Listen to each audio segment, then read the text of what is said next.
जैसे जैसे सीरियल गुम है किसी के प्यार में के अपकमिंग ट्विस्ट सामने आ रही हैं, इस बार कुछ और ही दिल दहला देने वाली घटनाएं घटने वाली हैं।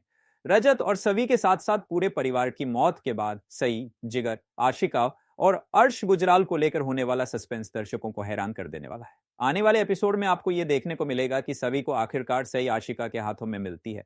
सभी सई को गले लगाते हुए रोने लगती है और कहती है, आप ठीक हैं, आपको चोट तो नहीं आई ना। दूसरी ओर सभी को देख आशिका पूरी तरह से परेशान हो जाती है, क्योंकि अब उसे लगता है कि वह पूरी तरह से फंस चुकी है। इस हालत में वह सही से कुछ नहीं समझ पा रही है।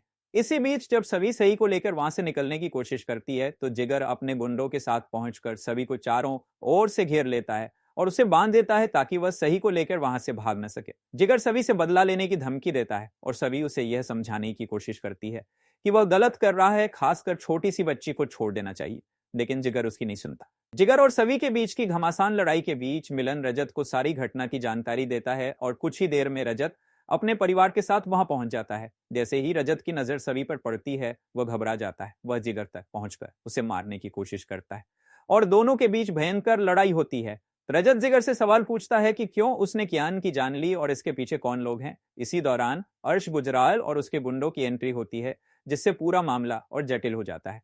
अर्श की एंट्री के बाद रजत को समझ में आता है कि यह सारा खेल एक बड़े षड्यंत्र का हिस्सा है। असल में कियान को अगवा करने के पीछे केवल जिगर ही नहीं बल्कि अर्श, गुजराल और आशिका भी शामिल थे। आशिका ने ही किडनैपिंग की असली मास्टरमाइंडिंग की थी। यह सुनकर रजत और उसके परिवार को बड़ा झटका लगता है और वे पूरी तरह से हैरान हो जाते हैं कि आशिका इतनी खराब कैसे हो सकती है। जैसे ही रजत इस सच्चाई को सामने लाता है, अर्श गुजराल रजत को धमकी देता है। वह कहता है कि अगर रजत ने कुछ भी चालाकी की तो उसके परिवार को झूले में बांधकर उनकी जान खतरे में डाल दी जाएगी। रजत अपनी परिवार की सलामती के लिए कुछ नहीं कर पाता और पीछे हट जाता है। जब सारे हालात जिगर, आशिका और अर्श के पक्ष में होते हैं, तब सभी अपनी बहादुरी और समझदारी से सभी को चौंका देती है। वह किसी तरीके से जिगर के चंगुल से बचने में सफल हो जाती है और धीरे धीरे रजत को भी बचा लेती है। दोनों मिलकर अर्श, आशिका और जिगर के सारे गुंडों को हराते हैं। इसके बाद पुलिस मौके पर पहुंच जाती है और सभी गुंडों को गिरफ्तार कर लेती है। हालांकि अर्श, जिगर और आशिका को पुलिस गिरफ्तार कर लेती है, लेकिन एक बड़ा शौक सही के सामने आता है। पुलिस ने उन्हें जैसे ही गिरफ्तार किया, अर्श और जिगर ने रजत और सभी के परिवार वालों को मौत के घाट उतार दिया। सही के सामने उसकी पूरी दुनिया चूर-चूर हो जाती है और वह अकेला पड़ जाता है। वह आंसू बहाते हुए अपने परिवार को देखती है। इसके बाद रजत और सभी की हालत गंभीर हो जाती है और उन्हें अस्पताल ले जाया जाता है।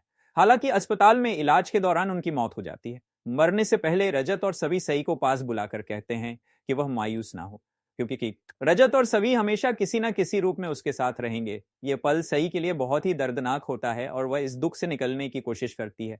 ये कहानी एक भावनात्मक मोड़ के साथ खत्म होता है जो दर्शकों को दिल से छू जाएगा।